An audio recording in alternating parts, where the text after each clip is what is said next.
Hallo julle, vir Afrikaans gaan ons vandag 'n bietjie gesels oor indirekte rede.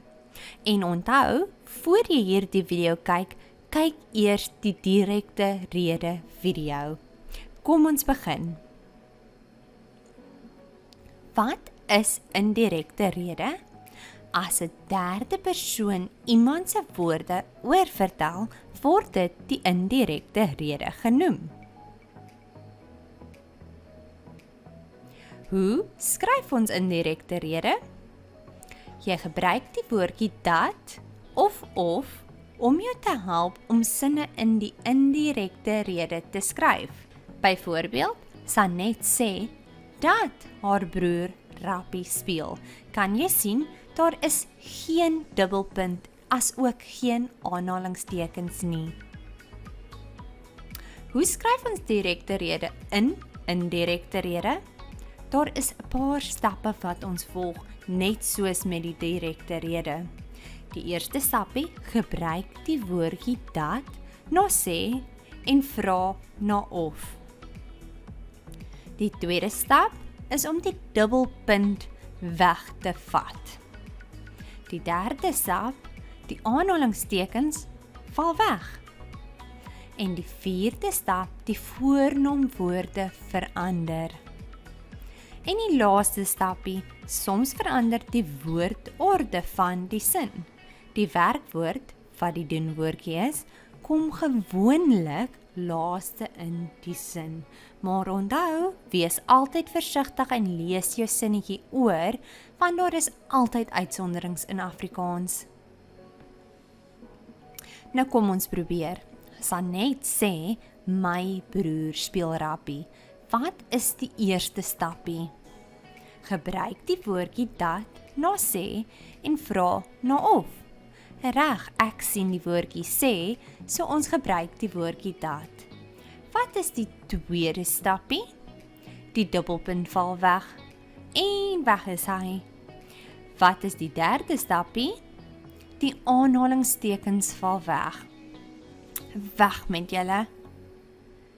En die vierde stappie is om die voornaamwoord te verander. My is 'n voornaamwoord en ons gaan nou praat oor Sanet. So ons sal sê haar broer. Onthou, nou skryf ons weer in klein letter. En die laaste stappie is om die woordorde te verander. Kom ons kyk of daar 'n werkwoordjie is. Daar is speel en ons skuif hom na die einde van die sin. Kom ons kyk of dit reg klink. Sanet sê dat haar broer rappie speel. Dit klink vir my goed, so ons skryf dit netjies oor. Sanet sê dat haar broer rappie speel.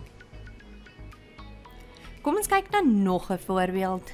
Sandra sê, dit reën vandag.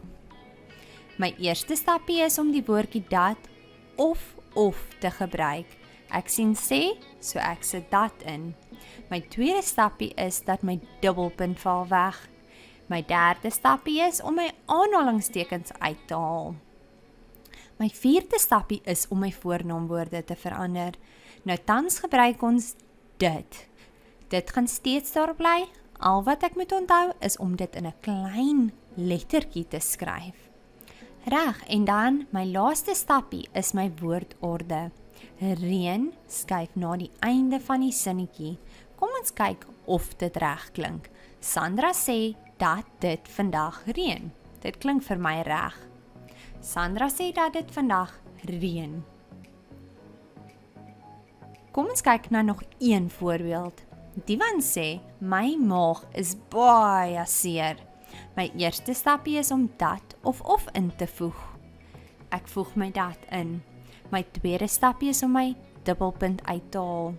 My derde stappie neem ek my aanhalingstekens uit. Nou my vierde stappie is om my voornaamwoorde te verander. My is 'n voornaamwoord en ons praat nou oor Diwan. So ons gaan sê sy maag en onthou, ons skryf nou dit met 'n klein letter. En ons skryf die werkwoord is na die einde van die sin. Kom ons kyk of dit reg klink. Divan sê dat sy maag baie seer is. Klink dit vir jou reg? Wel, dit klink vir my ook reg, so ons skryf hom oor. Divan sê dat sy maag baie seer is. En dit is al vir indirekte rede vandag.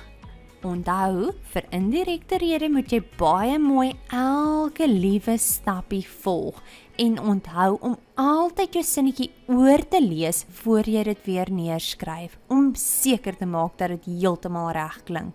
Sien julle gou weer vir nog 'n lesie.